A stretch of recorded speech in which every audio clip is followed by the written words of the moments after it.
There were those who felt that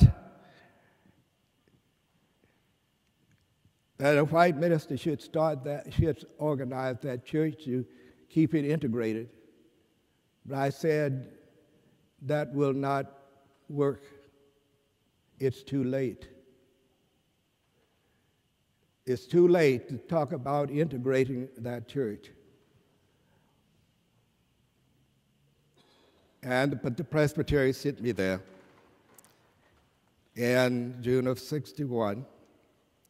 In October of '62, we reorganized that church with 91 members, and people were still coming in, having the member classes.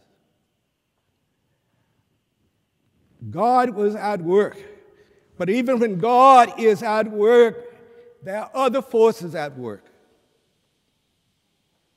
After the church was organized, become again the problem concerning salary. At that time, the major committees of our presbytery, like the Committee on Ministry and so forth, there were no blacks on these committees. They were only permitted to serve on Social Action Committee. There arose trouble. I had accepted advice of the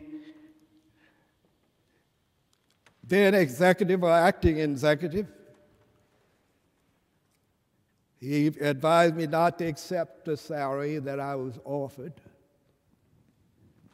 And I might say that the moderator of that session was a member of the staff. There were no blacks on the staff at that time, and nor on the Committee on Ministry. He said, "You refuse that salary, and we will correct it." But when I refused it, I didn't think it was right. I didn't think it was right. When I refused it, that holy hell broke loose. I had great trust in people of other hue. I had trust since I had left the South. But I lost that trust because I was blamed for what had happened. I was blamed. But I was determined that God is speaking to me, go on. I knew I had done no wrong. Only thing, I accepted some advice from one I felt that knew what he was talking about and would do, rather than him running and hiding. And I was accused of being wrong. Then there were conservative ministers who was praying for me, a sinner. I knew who I was, thank God. I knew who I was. Because I was a child of God, as the Apostle Paul said, I have not arrived, but I'm pressing forward toward the mark for the high call of God in Jesus Christ.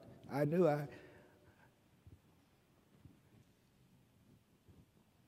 And so for 3.5 years, my friends, I suffered. I was sent everywhere. They tried to get rid of me, covering up for what had been done. They were determined to get rid of me. Remember, there were those who felt that I should have been a white minister there to begin. And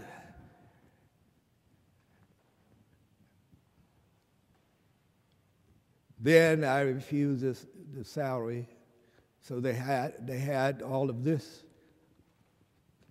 This was a sham. We find these things happening within the church. There is always and still the need for conversion in the church of God.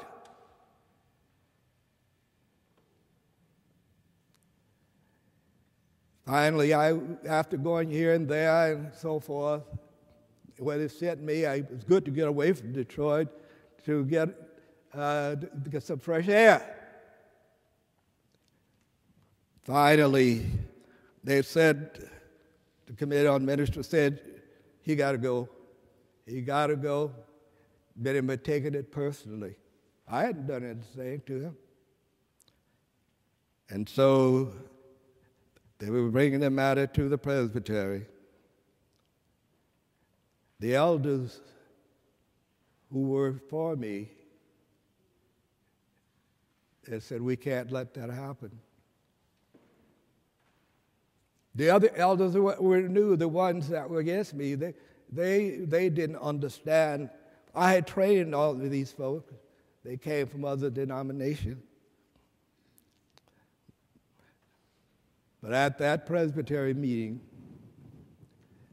at the Wyandotte Church, when they recommended that I leave, one elder who was a spokesman for the minority said, if he leaves, there will be no church. And so, by the grace of God, the presbytery voted for me to stay there. After 3.5 years, I was called to the church, and I was ordained as its pastor. 3.5 years. I wear the mark, as Paul, the Apostle Paul says, the mark. I wear the mark upon me. I have no hatred in my heart against those who worked against me.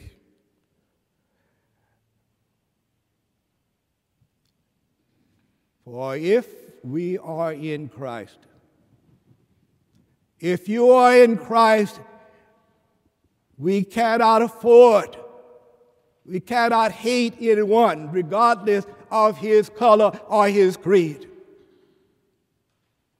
I cannot say that loud enough. If you are in Christ, you cannot hate or mistreat anyone regardless of who they are.